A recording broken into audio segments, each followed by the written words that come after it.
Aujourd'hui, on s'intéresse à la sensation de ce milieu d'année 2021, son nom Ioniq 5, le premier modèle de la gamme strictement électrique du constructeur coréen, et vous allez voir que cette Ioniq 5 frappe très fort. En l'espace de quelques années, Hyundai est devenu l'une des références en matière de véhicules électrifiés, qu'ils soient hybrides rechargeables ou 100% électriques. Ainsi, le constructeur coréen dispose aujourd'hui d'une offre particulièrement généreuse, mais comme cela ne suffisait pas apparemment, Hyundai a décidé de frapper un grand coup en créant une gamme spécialement dédiée à l'électrique et uniquement à l'électrique, et le premier modèle de cette nouvelle ère est la Ioniq 5. Au-delà de sa fiche technique particulièrement attrayante, cette Ioniq 5 c'est avant tout un look. Certains diront qu'elle ressemble à une Lancia Delta, d'autres à une DeLorean, notamment dans ses teintes gris de lancement. En tous les cas, Hyundai a énormément travaillé sur la signature lumineuse en forme de pixels, que ce soit à l'avant ou à l'arrière, et on remarquera également les passages de roues ciselés. Au-delà de son look, la Ioniq 5 étonne par ses proportions, car elle n'est pas si petite qu'elle peut le laisser penser, puisqu'elle mesure 4,63 m, soit 20 cm de plus qu'un Peugeot 3008. À l'intérieur de cette Ioniq 5, on remarque immédiatement l'ambiance très claire et spacieuse de ce véhicule. Alors ambiance claire, pourquoi? Parce qu'on a aujourd'hui une sellerie blanche avec des contreportes blancs qui apportent beaucoup de luminosité, avec notamment un grand toit panoramique. C'est très agréable et en plus vous avez beaucoup de place, même aux places avant, puisqu'il n'y a pas de console centrale. Celle-ci est uniquement entre les deux sièges pour par exemple avoir des porte-gobelets ou la recharge de votre téléphone. Donc c'est vraiment très plaisant. Concernant les instruments de conduite, vous avez deux écrans de 12 pouces face à vous, ça ressemble un petit peu à chez Mercedes par exemple, à une classe A. À droite, tout ce qui est multimédia, la navigation, et à gauche, face au conducteur, tout ce qui concerne bien sûr la conduite, avec un affichage assez, on va dire, particulier, assez unique. Vous n'avez pas de compteur, c'est un petit peu atypique. Vous avez également un affichage tête haute, une instrumentation numérique totalement paramétrable et personnalisable. Finalement, le seul grief concerne la qualité des matériaux, on va dire assez déséquilibré selon les parties du véhicule.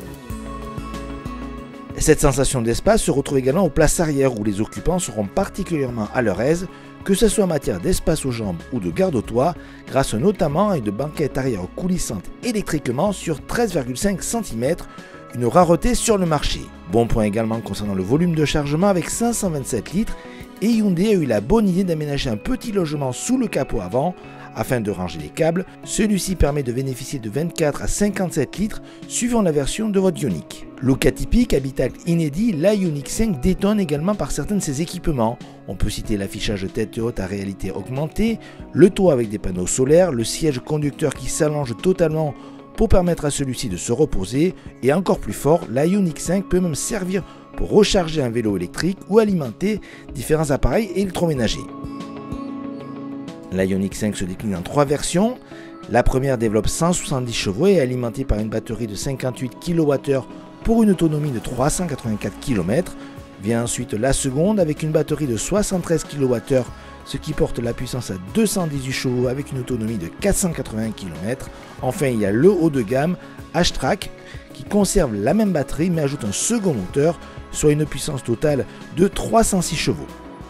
Et avant tout, il faut préciser que quelle que soit la version de Ioniq qui pourrait vous intéresser, vous bénéficierez d'une architecture 800 volts. C'est extrêmement rare sur le marché puisqu'il y a uniquement deux modèles qui en disposent. Il s'agit de la Porsche Taycan et l'Audi RS e-tron, deux modèles nettement plus chers que notre Ioniq aujourd'hui, et ce qui permet de bénéficier de charges ultra rapides aux environs des 230 kW.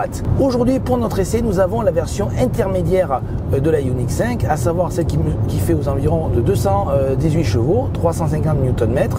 C'est la version qui sera la plus vendue normalement en France et qui s'avère tout à fait convaincante. Là où on entendait vraiment Hyundai au tournant, c'était concernant la consommation. Si on prend le cas de notre essai aujourd'hui, sur départemental et ville, on a un excellent résultat puisqu'on est aux environs de 15,5 kWh sans jouer le rôle de l'éco-conduite, c'est-à-dire avec la climatisation, la radio. Donc c'est vraiment très bien. Par contre, sur autoroute, là on a fait à peu près 250 km d'autoroute en respectant la limitation de vitesse. Le bilan est quand même moins bon puisqu'on est environ de 24 kWh, donc c'est pas mal, mais pas extraordinaire sur autoroute, ce qui démontre bien que le réseau rapide à à 130 km/h, c'est pas génial pour les voitures électriques une nouvelle fois. Concernant le comportement, on a affaire ici avec une voiture qui est chaussée de 19 pouces, un bon confort, il n'y a rien à redire, c'est mieux qu'avec les versions dont les montres sont supérieures, mais surtout là où Hyundai a tout compris, c'est concernant, on va dire, le plaisir de conduite du conducteur, à savoir, il n'y a pas d'erreur concernant le calibrage de la direction. On a une direction qui est très naturelle, très précise, quasiment comme une thermique. Et il a de même de la toucher de pédale de frein qui est vraiment pas artificielle. Quand on touche, c'est très bien. Je veux dire, ça, là, c'est vraiment 2 points forts de la Ioniq. On ne s'adapte pas à sa conduite, on conduit quasiment normalement. Et on termine enfin par la régénération de la batterie. Hyundai a, comme d'habitude, une régénération adaptative. C'est-à-dire que c'est vous qui choisissez par l'intermédiaire de palette le niveau de régénération que vous désirez. Et surtout, c'est une première pour le constructeur coréen, cette Ioniq 5 dispose du système What Foot Pedal, à savoir qu'elle est capable de s'arrêter totalement sans toucher la pédale de frein, uniquement à la décélération. Donc sur route, on va dire, c'est quand même un bilan totalement positif et qui donne envie peut-être de voir ce que va donner à l'avenir les prochaines Hyundai électriques. Grâce à son architecture, le point fort de la Ioniq 5 est la capacité de recharge. On peut ainsi passer de 10 à 80% de la batterie en 18 minutes sur une borne Ionity avec des pics à 225 kW et un peu plus de 6 heures suffisent à faire le plein sur une borne plus classique de 11 kW. Un pavé dans la mare, voici comment on pourrait appeler cette Ioniq 5 tant ce nouveau modèle détonne par rapport aux autres productions électriques sur le marché. Une différenciation qui se fait sur le plan de la technologie, de l'équipement mais également de la présentation. Les tarifs de cette Ioniq 5 sont compris entre 43 600 et 59 900 €. Et ce n'est que le début puisque d'autres modèles de la famille Ioniq arriveront prochainement.